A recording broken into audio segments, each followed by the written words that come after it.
Immerse yourself in stories of people and businesses shaping the economy of the Putnam County region. Get the scoop on development, small town successes, and hear from business leaders, entrepreneurs, and natives bringing innovative ideas back home. Our goal is to inform and inspire you to feel rooted to the place you call home. I'll be your host, Amy Sealtz at the Putnam County CIC. We're excited you're here. Welcome to Putnam Pulse. This is our story.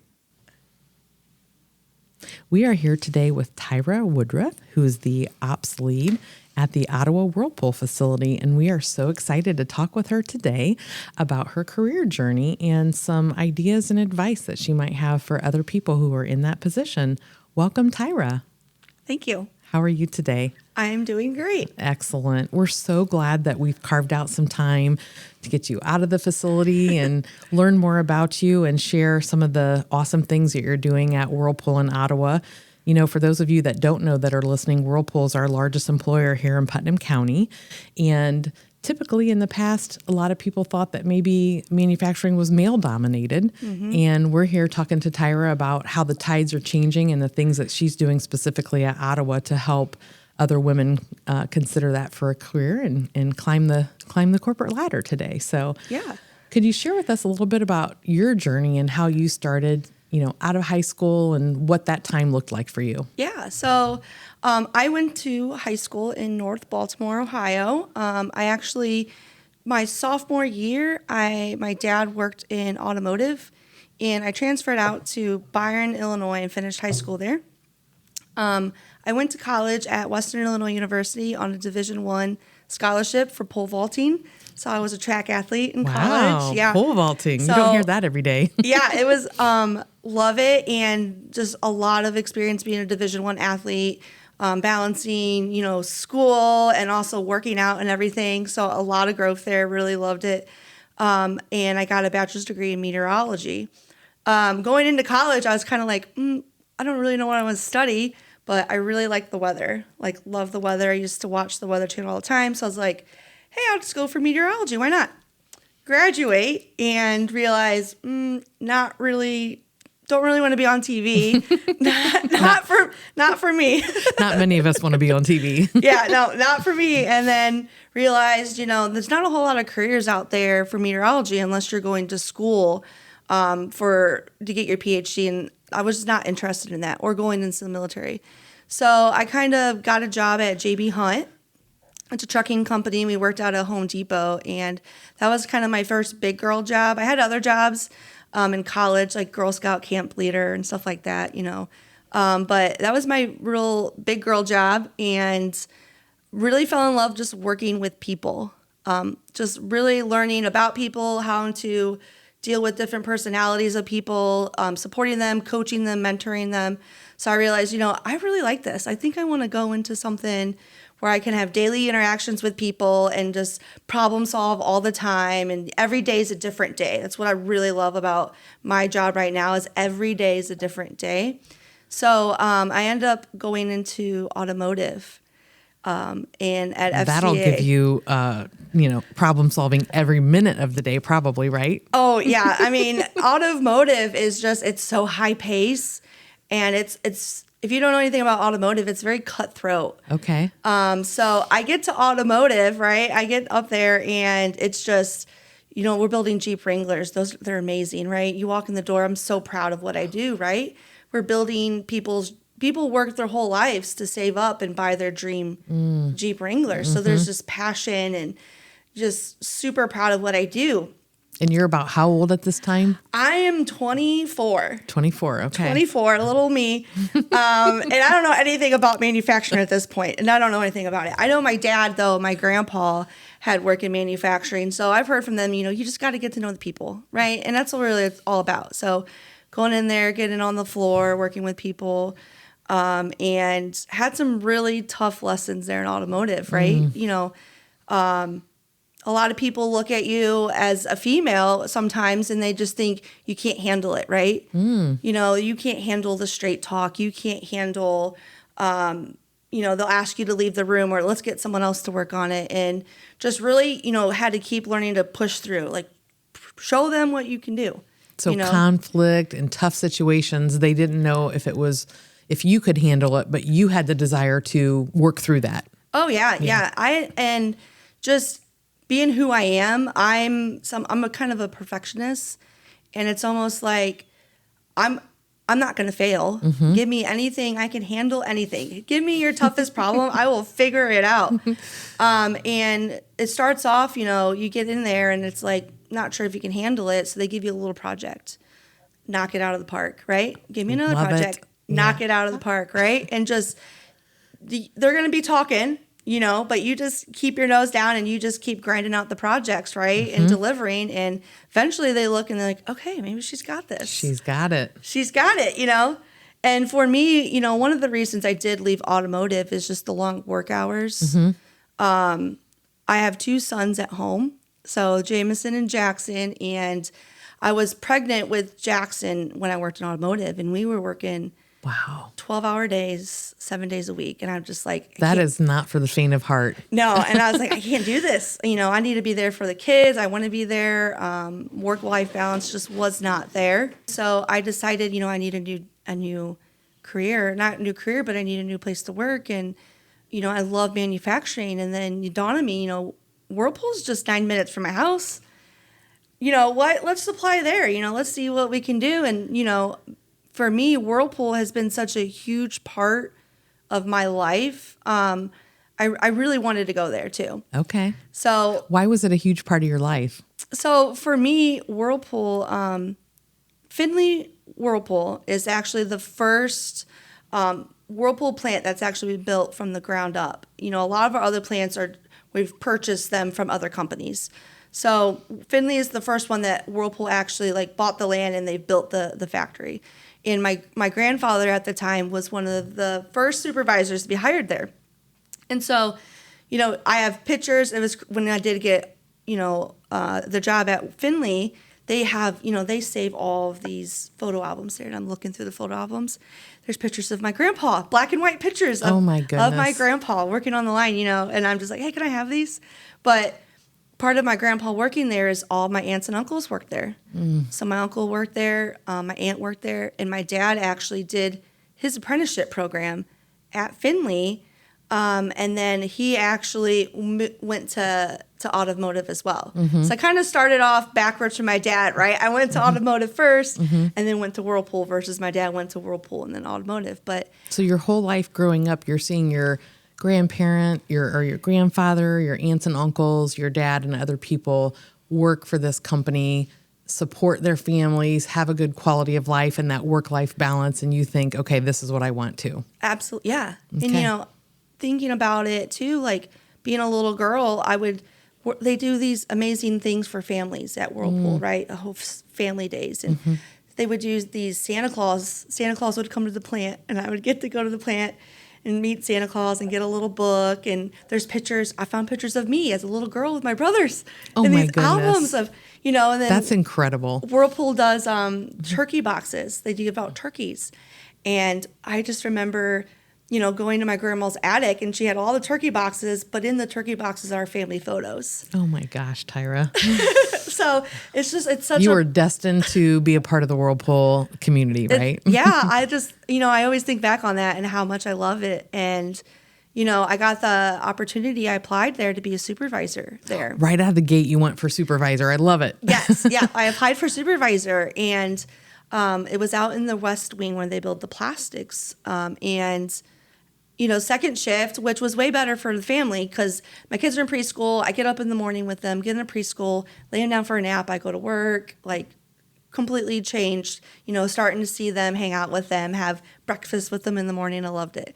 So started off there, and, I'm working, and one of my bosses come up to me and they're like, hey, I think I have a really good opportunity for you. So I was like, yeah, what is it? And they're like, we're getting ready to launch a new product.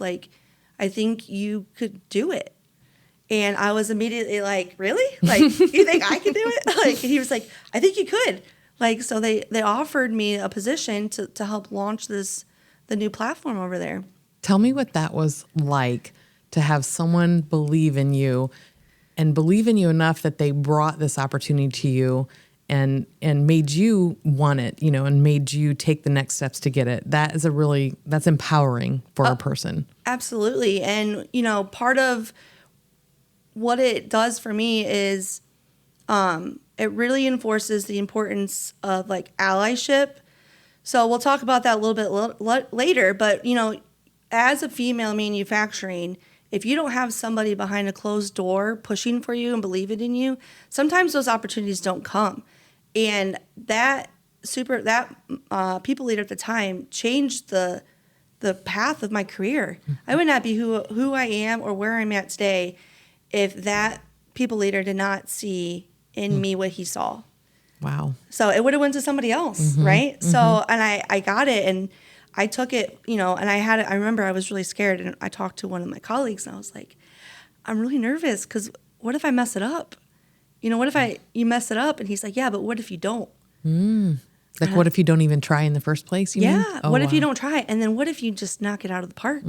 Just think about it. And I'm just like, all right, I got this. So I took the job, right?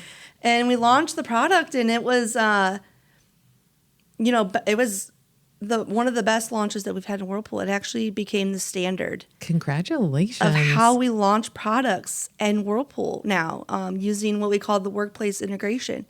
So, and to be honest, it was so tough. Wow. Because I'm trying to launch this product at Whirlpool, we use world-class manufacturing. And we had just kicked it off.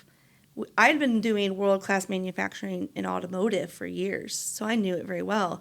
And a lot of people at Whirlpool didn't know it yet.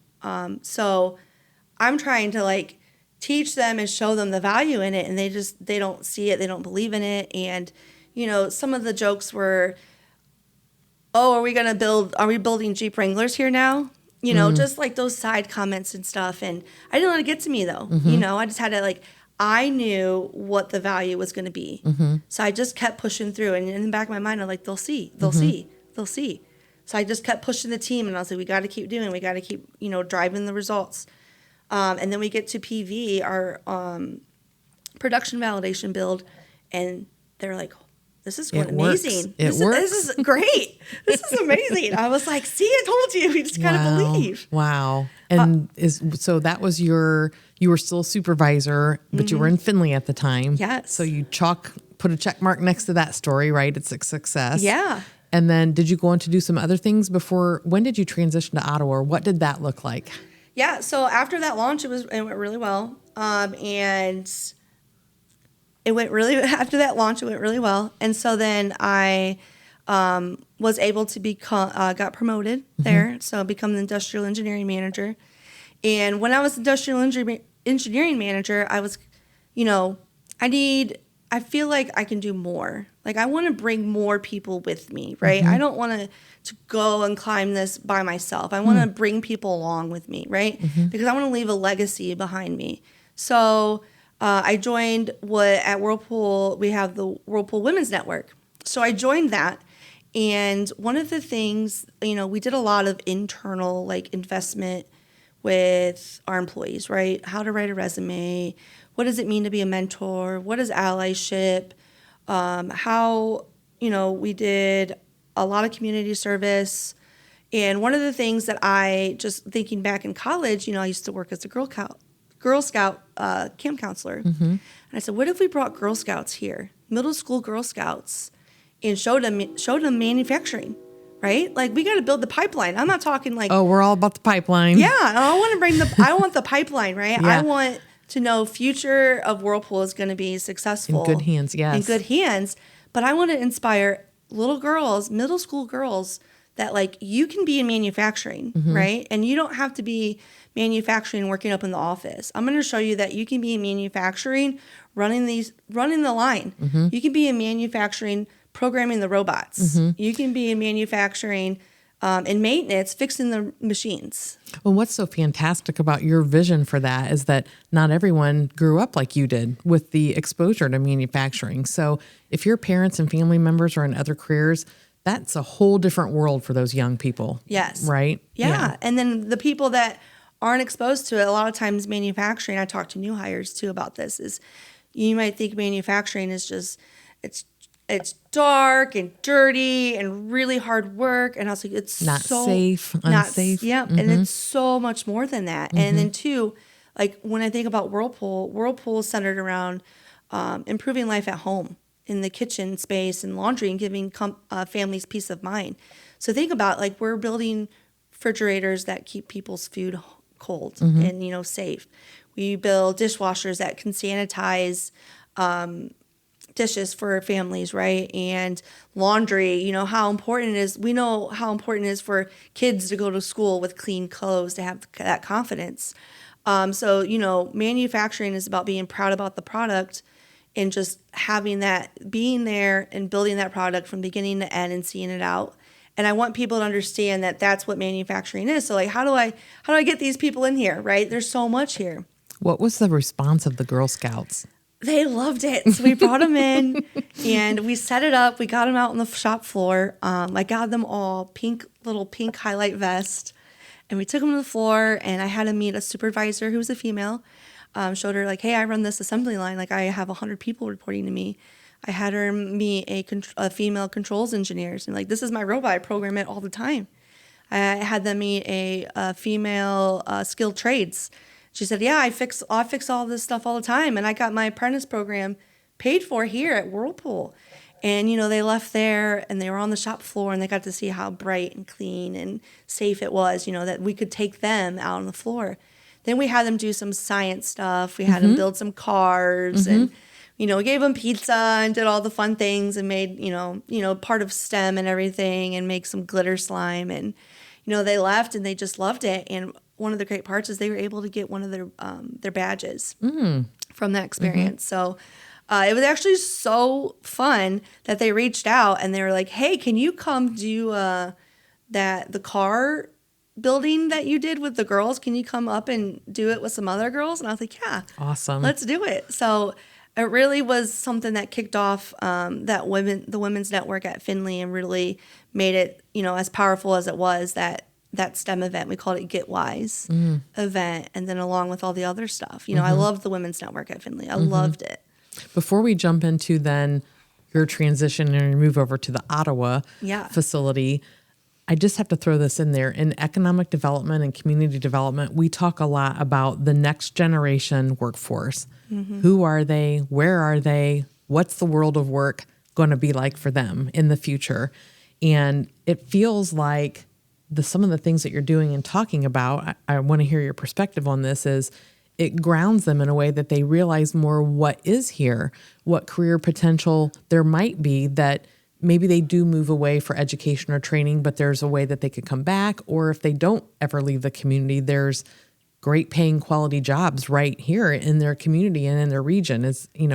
Have you seen any after effects to that from starting these programs over the years? Yeah, I think what I really like about it is when we invest in our employees and we're able to bring in families and the Girl Scouts and their kids and open them to the plant. They start to feel, hey, my son's going to apply here, right, and work here. Or they're going to apply for the scholarships, right? We have tons of scholarship programs and at Whirlpool and all those things. So it really starts to grow and just continue what I grew up as that legacy in manufacturing, and just really feeling pride in it and looking back and being like, my grandpa did that, or, and someday, I don't know if my kids will ever be in manufacturing. I hope so. But if they worked at the Findlay plant, and they go to line 5 and be like, my mom launched that, you know? Where's her photo? Yeah, right.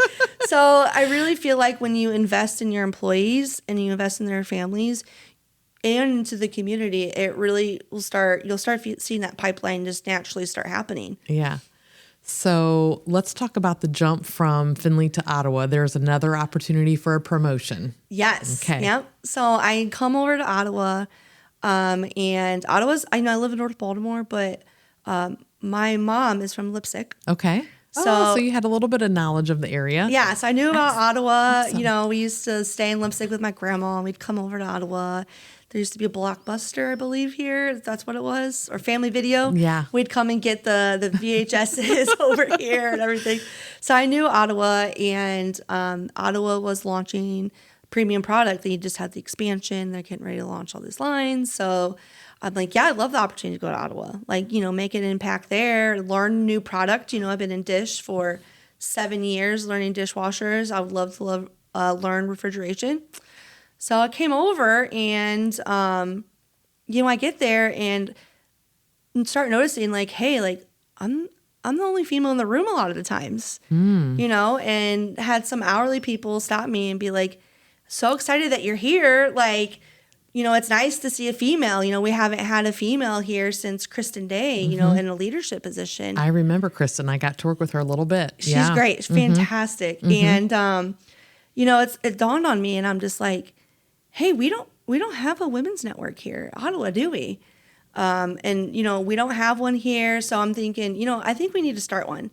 So I kick one off, right? I'd sent out a Google form and I said, sign up for the Women's Network, whether you want to be on the core team, you just want to be on you just want to be a member of the Women's Network, or, you want to co-lead with me. Let's get this off because, I really feel like we need a way to empower the female talent that's already in the plant to move up. Let's, do some lunch and learns, resume building, just sitting down and talking. Just improving that engagement among the people that were already there. Yep. And helping retain the talent you already had. Exactly. Awesome. And then doing that, and then as well as able to build, cross-functionally Whirlpool Ottawa and Whirlpool Findlay, and work together and show, hey, these are plants that are only 30 minutes apart. Let's share knowledge with each other. Let's benchmark.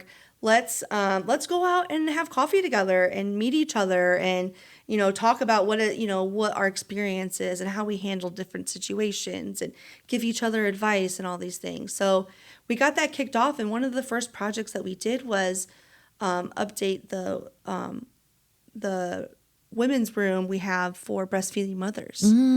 So we had a room for breastfeeding mothers, and we found out that it was just a room that was open, and a lot of breastfeeding moms would go use the room, and somebody else would be in the room just taking their lunch in it. Oh, so not ideal. Not ideal. Not ideal at all. So we made some updates there to be like, hey, we need to have a clean, safe place for our working moms to come and, and breastfeed and pump so that they can, take care of their kids at home. So we got that updated. It was great. We got a lot of great feedback on that. And then just continued to grow the membership. So it's been great. And we do lots of lunch and learns. We did one Christmas, right? We talked about how do you deal with stress at work during the holidays. So we did a lot of, we watched a podcast, actually. We had some pizza. We made stress relief balls and everything. It was really fun. All the girls and everything in there chit-chatting about stuff. And it was great. And it's really helped bond some of the other female talent in the plant. And one of the important things that we're currently working on is how do we take that and start developing mentors and allies within Ottawa, Yes, for those. I want to pick your brain about allyship. I don't know that I've heard that term before used in the way that you're using it. Can you, for our listeners, put that into a little bit of a nutshell for us? Yeah, so a mentor, so a lot of people know about mentorship, which is it's very important, especially for females in the manufacturing space, to have a mentor. Statistics have shown that talent that has a mentor are more likely to stay within your company because they feel like they're being supported, right? So we talk about mentorship. Allyship is that person that's going to have your back behind a closed door. Okay. So trying to build allyship is looking for, so I talked about earlier about my people leader that had he brought that opportunity for DW3. He would be what I would consider as an ally. Okay. He had my back behind a closed door. He saw an opportunity to help my career. He saw my potential, and he spoke up, and he got me that opportunity and presented it to me. So that's what an ally is. And so through your Whirlpool Women's Network, you are encouraging more allies to be vocal and reach out to other people and maybe connect people for allyship? Yes, correct. So part of the Women's Network is It's not just for women to join. Okay. It's for males too. Because okay. one way that we always talk about it is you may be a male, but maybe you have a daughter, right? You have a mom that works in manufacturing or aunt. So how do you, as a male ally, support those females in manufacturing in the workspace, right? How do you make sure that they feel comfortable in those places of work? So part of the Women's Network is it's open to anybody, and part of it is as a male, we teach you, hey, you can be a mentor. You can show them how to deal with tough situations, but most importantly, you can be an ally for them. So one way that a male can be an ally for you is if you're interrupted in a meeting and they can step up and say, okay, Tyra was speaking. Tyra, can you please continue? Right? Like stepping in those those moments in manufacturing or in the workplace, literally anywhere. It doesn't have to be manufacturing, but an ally would see that and then they would voice and say, hey, give you the spotlight back, hand it over. So we try to teach that and how it's important and make sure you're calling that stuff out in the workplace. Amazing. Amazing. So you're the lead of that? Yes. You started it. And how many people do you think this network is impacting, or how much engagement or education have you been able to do? Is it, pretty much a lot of the departments and a lot of the shifts, or what does that look like? Yep. So right now we have about 7 core team members, and we meet and try to plan kind of what activities we want to do for the year and what those activities look like. And so some of the things we do is we're going to make these donations, we're going to do these community events, but we're also planning, we're going to do lunch and learns for resume building. We're going to do a lunch and learn for stress during the holidays, right? And then we figure out what updates do we need. So one of the projects we were recently talking about is having parking spaces for expecting mothers. So can we get parking spaces for expecting mothers? So that's one thing that we're currently working on. And so we also send out Whirlpool 360 updates. So Whirlpool has a great app that we have for our employees. So we'll send articles on there. And then we're kind of like an arm to the Whirlpool Women Network at corporate. So there's a corporate one, and they do a lot of lunch and learns too that they record. And then we're able to have those at our factories and then pull the group together and watch those together and then have discussions on it, right? So one of the really cool things that they did is they did board of directors series where they interviewed all the male board of directors. And then they recorded those and then they sent them to us, and then we were watching, about the content of the board of directors, and they would just speak to what it, as a male, this is why it's important for me to be an ally. This is why it's important for me to be a mentor. This is why it's important to have diversity in the workplace, whether it's females. We also have a Veterans Association. We have a focus, ERG is what we call them, for our African American employees. We have an Asian one for those employees. We also have one for, it's called AVID. So it's for employees that have visible and invisible disabilities. Wow, I've never heard of that. AVID. Yeah. Yep. Okay. So those are some of the different ERGs that we have at corporate. And then we kind of have really started pushing those towards the manufacturing plants. I'm curious to know, based on these experiences that you've had over the last couple years with mentorship and allyship and all of the engagement that you've been doing, if I'm working in manufacturing or even a medium-sized business, maybe it's not manufacturing, what advice or tips do you have for someone who thinks, wow, this is really something that I think I could, that would benefit my business? What are some of those maybe first couple initial steps to getting that buy-in or getting people excited about starting their own, type of network inside their business? Yeah, I think it really centers around the importance of inclusion and diversity in the workplace. Because if you have all the same people with all the same mindsets and all the same backgrounds and all the same experiences, how are you ever going to get creative and creativity in the workplace, right? Different ideas. So inclusion and diversity is so important to make sure that you're getting the viewpoint of everybody. All the voices, right? All the voices, right? How would that impact everybody? And sometimes your experiences are going to be completely different than mine. Absolutely. So you're going to voice, hey, I don't think that's going to work because of this. And I would have never thought of that. So I think inclusion and diversity is so important in the workplace, whether it's at Whirlpool, we have the ERGs, but you're going to want to be sitting in a room with, all of the different insights and everything, whether it's female, or if it's African American and Asian or someone with a disability, right? They all have completely different perspectives. One thing that's great, Whirlpool just launched a new dishwasher rack that is accessible for people in wheelchairs to be able to load it. So you can go up to the dishwasher and the bottom rack spins.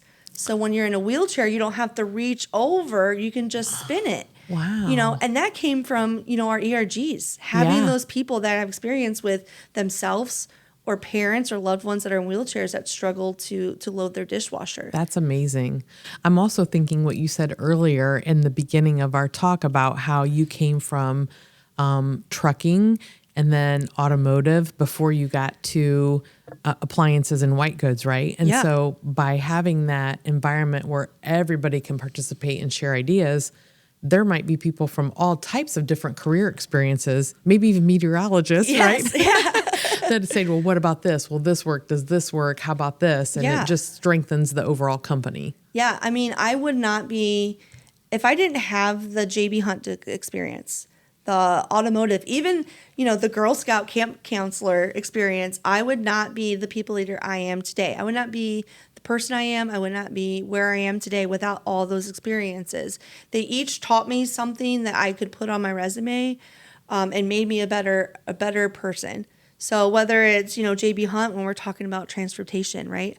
There's so many things that I, will be like, oh, that truck's bobtailing out, and people look around. I was like, oh, that means they're not riding with, they don't have a trailer on. They're like, how do you know that? It's like, I used to work with JB Hunt. I have the lingo. Or, working in automotive and learning all that WCM, and being able to take that to Whirlpool and, spread that knowledge across all the different plants. And then too, with automotive, just the cutthroatness and the long hours and, standing up for myself. That's what I learned in automotive, how to stand up for myself and don't back down from a difficult situation. I would not be the ops lead if I didn't know how to do that. And I learned that in automotive. And it was tough, but, I kept pushing through it. And, I look back on it and I had allies there. My boss at the time, he was great. He always had my back. Always had my back. And if he felt somebody was being out of line with me, he spoke up. He always spoke up. And I think it's important when you talk about inclusion and diversity and the Women's Network and all of this, the most important thing that you can ever do is speak up for somebody. If somebody is not being heard, make sure they are heard.